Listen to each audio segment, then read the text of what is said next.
దేశ ప్రధాని ఏమన్నాడు తెలుసా? ఇప్పటిదాకా ఏవైతే మహిళల పైన అత్యాచారాలు ఏవైతే జరిగినాయో నా మొట్టమొదటి గ్యారంటీ అని చెప్పి 6 మేజర్ ప్రామిస్లు వెస్ట్ బెంగాల్లో వీళ్ళందరికీ ఇచ్చిండు. ఒక తండ్రికి 389 పిల్లలు ఉన్నారట. అరే నీ అమ్మాడు మిషీనా, వసీకర్ కూడా ఇంత కనలేడరా. యావత్ బెంగాల్ ఎలక్షన్స్ ఎట్లా జరుగుతున్నాయి గిరీష్ అని చెప్పి మాట్లాడితే అసలైన సిసలైన ఆట ఇప్పుడు మొదలైంది. ఎన్ని స్క్రీన్లు ఉన్నాయంట తెలుసా? ఏఐ ట్రాకింగ్ ఉన్నదనట, ఆర్టిఫిషియల్ ఇంటెలిజెన్స్ ట్రాకింగ్ ఉన్నదట. నరేంద్ర దామోదర్ దాస్ మోదీ 6 గ్యారంటీలు దిగినాయి. ఏ రేవంత్ అని అంటాడు మా దగ్గరికే కాపీ కొట్టిడు. సరే నువ్వు బడే బాయ్ అన్నావు కదా, మళ్ళీ చోటే బాయ్ దగ్గరికి తీసుకోరే ఏంది. ఎంటర్ అయితూనే 6 షార్ప్ గ్యారంటీలు పెట్టిండు. మినిస్టర్ ఉండని, ఆడు వాచ్మెన్ అని ఉండని, ఎవడన్నా ఉండని, కరప్షన్ చేసిండా, ఆడు నడిపిస్తున్న నరేటివ్ ఏంది, యాక్చువల్గా నీకు కావాల్సిన రియాలిటీ ఏంది అనేది ఎవరి చేతిలో ఉన్నది ఫ్రెండ్స్? ఇవాళ డెసిషన్ ఓటర్ల చేతులలో ఉన్నది. Gautam Model School, Sun City branch, admissions are open for 2026. No admission fee, free school uniform and also bus transportation available for nursery to 10th class. Hurry up. Address: Sun City branch opposite Kasturba Trust. Limited seats. Contact us now 8121573123 and 8977113123. Now let me go into the poll campaign of West Bengal. చిట్టా number 3కి వస్తున్నా. దేశ ప్రధాని ఏమన్నాడు తెలుసా? ఇప్పటిదాకా ఏవైతే మహిళల పైన అత్యాచారాలు ఏవైతే జరిగినాయో నా మొట్టమొదటి గ్యారంటీ అని చెప్పి దేశ ప్రధాని నరేంద్ర దామోదర్ దాస్ మోదీ బెంగాల్ ప్రజలకు ఆశ్వాసం ఇచ్చాడు. ఏమని చెప్పిండంటే మహిళల పైన ఇప్పటి వరకు జరిగిన అత్యాచారాలు ఏవైతే ఉన్నాయో ఖచ్చితంగా వాటి మీద భారతీయ జనతా పార్టీ వదిలిపెట్టే ప్రసక్తే లేదు అని చెప్పి చెప్తూ 7th పే కమిషన్ మీద కూడా మాటిచ్చిండు దేశ ప్రధాని. దాంతోపాటు ఇది మేజర్ ప్రామిస్ ఒకటి, దీంతోపాటు 6 మేజర్ ప్రామిస్లు వెస్ట్ బెంగాల్లో మన దేశ ప్రధాని నరేంద్ర దామోదర్ దాస్ మోదీ వీళ్ళందరికీ ఇచ్చిండు. ఇంకొక షాకింగ్ న్యూస్ ఏందనంటే 90 లక్షల ఓటర్లు డిలీట్ అయిన తర్వాత అసలు నన్ను యావరేజ్గా మళ్ళీ నాకు అర్థం కాలే, మళ్ళీ నేను దీన్ని బూతులు మాట్లాడాలా ఏం మాట్లాడాలా మీరే నాకు చెప్పురు లాస్ట్ కమెంట్ రూపంలో ఎట్లా నేను వస్తా. కాబట్టి ఒక తండ్రికంట, ఇది అలిగేషనే, రూమరే, సోషల్ మీడియాలో నడుస్తున్న సర్క్యులేషనే, this is not yet confirmed. ఒక తండ్రికి 389 పిల్లలు ఉన్నారట. అరే నీ అమ్మాడు మిషీనా, వసీకర్ కూడా ఇంత కనలేడరా. మన షిట్టి రోబోట్ని వసీకర్ రెడ్ చిప్ పెడతారు చూడు, ఆడు కూడా కనలేడు. అంటే ఆడు నిద్రపోయిండా, తిన్నడా, ఏరిగిండా, పిత్తిండా, ఇదే పని చేసుకుంటూ కూర్చున్నాడు రాడు. నాకు అర్థం కాదు కానీ ఇదే పని చేసుకుంటూ కూర్చున్నాడా? నేను చెప్తలే నీకో వచ్చిన కథలాలు చెప్తున్నా. 1 father had 389 children అని చెప్పి చెప్తున్నాడు. ఇది జోక్ అయితే బాగుండు అని చెప్పి నాకు కూడా ఉన్నది. మరి ఇంతనా? ఏ యంత్రాలను ఏ రకంగా చూడాలో నాకు అర్థమైతే వస్తలేదు. వసీకర్ కూడా కనలేడు. ఇట్లా మణిరత్నం కూడా నెత్తి విక్కుంటాడు, గడి విక్కుంటాడు. సీరియస్గా చెప్తున్నా.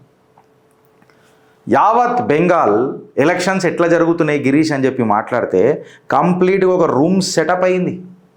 కొన్ని వందల వేల లక్షల సీసీ కెమెరాలు నిఘా చెప్పా చూస్తున్నాయి, గద్దలై చూస్తున్నాయి, గడ్డపర దించనిక ప్రయత్నం చేస్తాయి అసాంఘిక ఘటనలు ఏమన్నా జరుగుతాయి.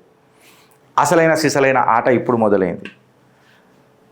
ఏమైంది గిరీష్ అని చెప్పి మాట్లాడితే ఆల్మోస్ట్ 2.5 లక్షల మంది సిఆర్పిఎఫ్, ఒక్క నిమిషం ఫ్రెండ్స్, 2.5 లక్షల మంది సిఆర్పిఎఫ్ జవాన్లు ఉంటారు కదా, సిఆర్పిఎఫ్ జవాన్లు మోహరించిండ్రు కంప్లీట్గా. ఇది కేవలం 2026 అనేది కేవలం ఒక ఎలక్షన్ కాదు ఫ్రెండ్స్. కంప్లీట్గా ఫుల్ స్కేల్గా లా అండ్ ఆర్డర్ ప్రొటెక్ట్ చేసే ఒక democratic process, and that too under pressure.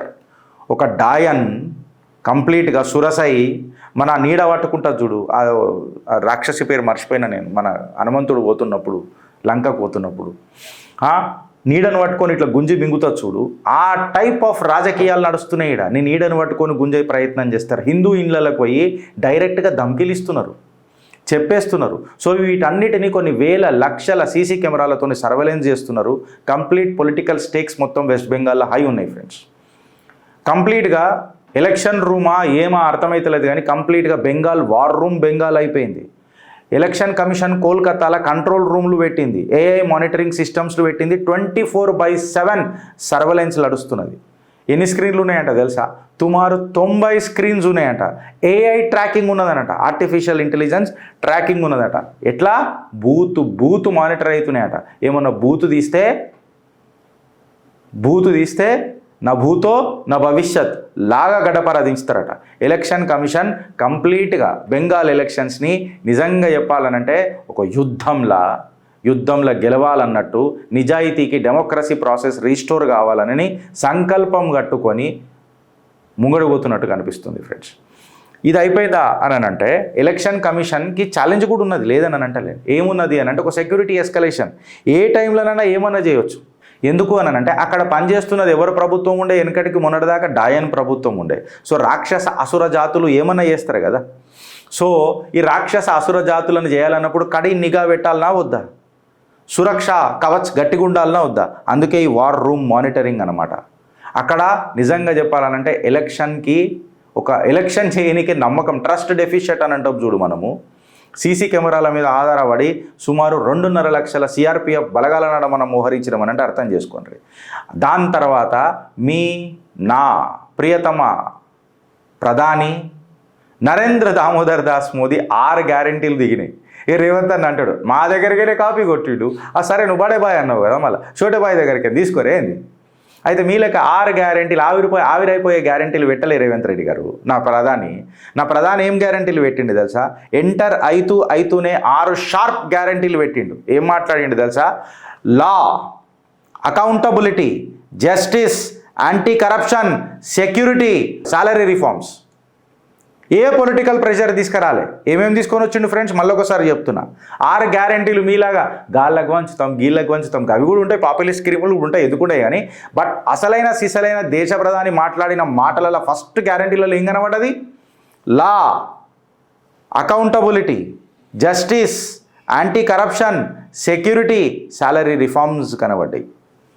Guarantee 1 and 2 అగర్ తీసుకొని మనము చట్టం ఇంకా జిమ్మెవారీ జవాబారీ అని చెప్పి మనం మాట్లాడతాం కదా. అకౌంటబిలిటీ కాడికి వస్తే క్లియర్ కట్గా ప్రజల యొక్క నడుస్తున్న భయాందోళనను సీదా పక్కకు జరపనీకే, ఒక అడ్మినిస్ట్రేటివ్ ఫ్యాక్టర్లలో నమ్మకం తీసుకురానికే, ప్రజలల్లో జిమ్మెదారీ జవాబారీ ఏ రకంగా నింపాలనో, పొలిటికల్ ప్రెషర్ లేకుండా ఏ రకంగా సురక్షితంగా బయటకు వచ్చి ఓటు వేయాలనో అనేది గ్యారంటీ నెంబర్ 1 and 2. మీలాగా అడ్డమైన స్కీములు పెట్టి స్కాములు చేసుడు కాదు. గ్యారంటీ 3 అగర్ కూడా మనం తీసుకుంటే, బిడ్డ ఇప్పటిదాకా ఏవైతే మీరు చేసిరు చూడు అత్యాచారాలు మహిళల పట్ల, వాటన్నిటి మీద అకౌంటబిలిటీ ఉంటుంది. ఇది నిజంగా చెప్పాలనంటే ఒక పొలిటికల్ మెజైల్ అయిపోయింది వెస్ట్ బెంగాల్లో. ప్రతి ఒక్క స్కామ్ను ఓపెన్ చేస్తా, ప్రతి ఒక్క కరప్షన్ను ఓపెన్ చేస్తా, ఏవైతే క్రైమ్స్ మహిళల పట్ల జరిగినాయో వాటన్నిటి మీద ఆరాధిస్తా, ఆవిరి చేస్తా నా కొడుకులను అని చెప్పి క్లియర్ కట్గా మాట్లాడిండు. గ్యారంటీ నెంబర్ 4 కాడికి వస్తే మీకు జైల్ పాలిటిక్స్ అని అనిపిస్తుంది ప్రతిపక్షాలకు. కాకపోతే మినిస్టర్ ఉండని, ఆడు వాచ్మెన్ అని ఉండని, ఎవడన్నా ఉండని, కరప్షన్ చేసిండా వాడు ఖచ్చితంగా జైలు పోతాడు. వాడు బీజేపీ ఆవిడ పక్కకు పెట్టు అని చెప్పి క్లియర్ కట్గా జీరో ఇమ్యూనిటీ నరేటివ్ దేశ ప్రధాని చెప్పిండు. గ్యారంటీ నెంబర్ 5లా ఈ చొరబాటుదారుల గురించి మాట్లాడి రెఫ్యూజీలకు హక్కులు ఇస్తా, కాకపోతే చొరబాటుదారులను తరిమి కొడతా అని చెప్పి ఒక ఐడియాలజికల్ మాట మాట్లాడిండు దేశ ప్రధాని. నిజంగా చెప్పాలనంటే ఒక ఐడెంటిటీ ఆర్ ఇండివిజువల్ పాలిటిక్స్కి నేషనల్ ఐడెంటిటీ అననే ముచ్చటనే కదా. నిజంగా చెప్తే ఇప్పటిదాకా నేను మాట్లాడిన ఈ 5 గ్యారంటీలు వీడికి ఆగిపోయిందా అని అంటే గ్యారంటీ నెంబర్ 6 and 7 కాడికి వస్తే మిడిల్ క్లాస్ను ఉద్దేశించి మాట్లాడి శాలరీలు, పెన్షన్స్, ఇంకా ఎకనామిక్ రిలీఫ్ గురించి మాట్లాడాడు. ఇప్పుడు నాకు ఒక డౌట్ ఏందనంటే, ఇవాళ గుర్తుపట్టాల్సింది 90 లక్షల మందిలా ఈ 389 మంది పిల్లలు పుట్టిరట్రా ఆయనకి. కరెక్టా రాంగా? ఇది ఎట్లా కన్నాడొచ్చురా? ఇది నిజమా అబద్ధమా? మళ్ళీ ఈ టాపిక్ ఎందుకు వచ్చి నువ్వు గిరీష్ అన్నాడు. 6 గ్యారెంటీలు చెప్పిన ఆ దేశ ప్రధాని. మళ్ళీ నాకు ఇది గుర్తొస్తుంది. ఇది నాకు టిక్ టిక్ టిక్ టిక్ అని మెదులుతాను. 300 ఎట్లా కంటారా? ఎట్లా కంటారు? అరే నీ అదే పని చేసినా ఎట్లా కంటారా? వీడికి ఎంతమంది పిల్లలు ఉన్నారు ఫస్ట్? ఇవన్నీ బయటికి తీయాలి. జర నేను నిజంగా ఇలా రీసెర్చ్ చేద్దాం నవీన్, జర సీరియస్గా చెప్తున్నా. ఈ ఏం సిగ్నల్ ఇస్తున్నది అనేది ఒక పెద్ద క్వశ్చన్ ఉన్నది. ఇవాళ ఈ డేటా ఇంటిగ్రిటీ ఏంది కథ? ఇప్పుడు 90 లక్షల మందిని పోయినరు అంటే ఇన్ని రోజులు ఎట్లా నడిచిన ఎలక్షన్లు, లోకల్ బాడీ ఎలక్షన్స్కి ఇట్లా అన్నీ చెప్పి ఒకటి వస్తుందా రాదా? ఈ పొలిటికల్ నరేటివ్ ఏంది అని చెప్పి ఒకటి వస్తుందా రాదా? ఇప్పుడు ఈ బిగ్గర్ పిక్చర్లా బెంగాల్లో భారత్ యొక్క ఫ్రేమ్ కనబడుతుంది ఫ్రెండ్స్, భారత్ ఫ్రేమే కనబడుతున్నది.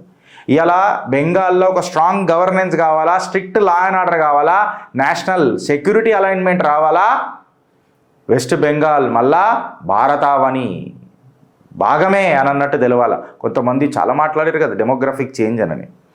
ఇవాళ బెంగాల్ ఒక చౌరస్తాలో నిలబడ్డది ఫ్రెండ్స్. ఆ చౌరస్తా పేరే భయమా లేదా బాధ్యతనా. ఈ భయమా లేదా బాధ్యతల అక్కడ బెంగాల్ ఓటర్లు ఏం చూస్ చేసుకుంటారు అని అనేది ఒకటి అర్థం చేసుకోవాలి. నువ్వు కంప్లీట్గా ఆడి చేతిలో ఎవడి చేతిలోనో కంట్రోల్ చేయబడతావా, లేకపోతే కంప్లీట్గా నువ్వు కంట్రోల్ తీసుకుంటావా. ఆడు నడిపిస్తున్న నరేటివ్ ఏంది, యాక్చువల్గా నీకు కావాల్సిన రియాలిటీ ఏంది అని అనేది ఎవరి చేతిలో ఉన్నది ఫ్రెండ్స్. ఇవాళ డెసిషన్ ఓటర్ల చేతులలో ఉన్నది. భారత్ మాతాకి జై.